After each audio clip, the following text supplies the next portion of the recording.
Hi, welcome to the next session of reading and analysis of maps. So let us continue. Here around the same time we find that geographers like Anaximander, Herodotus and Herodotus. These were the great geographers who prepared maps, right? We have seen that the Sumerians were the first people, next the Babylonians prepared maps where they placed their place, where they stayed at the center, okay. Then let us name some of the great geographers here: Anaximander, Herodotus and Herodotus. They also prepared world maps. So we find here that their ideas of preparing the map were similar to the ideas of Babylonians. We have seen that the Babylonians have observed the world as a round disc. In the same way, the Greeks also have observed the world to be a round disc. Observe here, this is the world after Herodotus, where they also have observed the world to be a round disc. The Greeks, as I said, prepared similar maps to the Babylonians. The Greeks so placed the place where they are living at the center, and they have marked Libya, they have marked Asia. Why? Because they could not observe from Greece the entire African continent. They observed only the north part of Africa, so they have only mentioned here Libya. Asia also was very far away from them, so they have drawn it in a smaller size. And the river which divided Greece and Libya was mentioned as the Mediterranean Sea. Okay. So here also we can observe the map or the world after Herodotus, which was drawn by the Greece here. Next we will see that these are the maps, early maps which were drawn. Later on we find that we find the travelers, they traveled far and wide for trade. You also must have heard about Alexander the Great. Okay, Alexander the Great, he was a great king. He wanted to conquer the entire world. He also came to India some 2300 years ago. He traveled far and wide.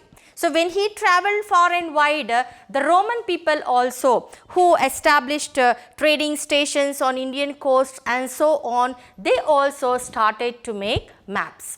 Okay, and it is said that they tried to make some accurate maps with the help of latitudes and longitudes. Okay. So here we find that the Romans after the Greeks tried to make accurate maps with the help of latitudes and longitudes. If you observe here, the latitudes and longitudes were drawn. In what way they were drawn? Let us see how it was done. They tried to find out places where the midday occurred. They tried to find out places where the midday occurred, and they joined the line from north to south. Once again, let us repeat. They tried to find out the places where the mid-noon occurred, and they joined those places from north to south, longitudes. And the same way here, they also tried to draw latitudes by joining the places which had equal length of shadow. By joining the places which had equal length of shadow. So in this way, the latitudes and the longitudes were drawn from west to east and from north to south.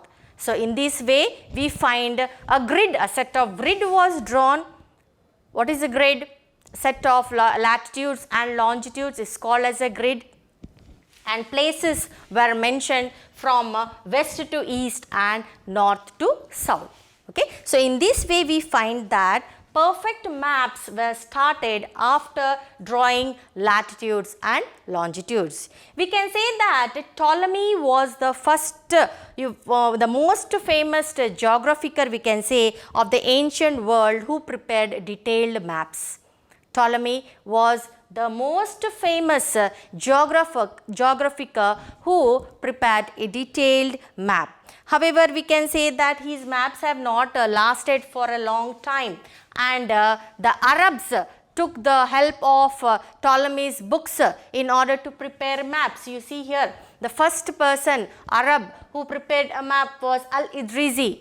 Al-Idrisi, who has drawn a map with the help of latitudes and longitudes. This he has taken from the books written by Ptolemy, who was a great geographer. Okay, but see here also we can see that the map was not perfect. The south is located towards the north and north is located towards the south. Okay, so this is the map drawn by Al-Idrisi. Right, ma'am? So next, coming to the next, we say that according to the Bible also, they have drawn a map where we have divided the world into 3 continents: Asia, Europe and Africa. Asia is drawn as is the largest because it is the largest Jerusalem, the birthplace of Jesus, which is on the top. Europe and Africa are shown at the bottom. Okay, so this is a map according to the Bible where they have divided the world into 3 continents: Asia, Europe and Africa. Right, ma'am? So we have observed how maps were started or began to be drawn right from the period of the Babylonians, the Sumerians, then we have come across the Arabs, Ptolemy, then we have seen the Arabs, we have seen the Al-Idrisi and also map according to the Bible.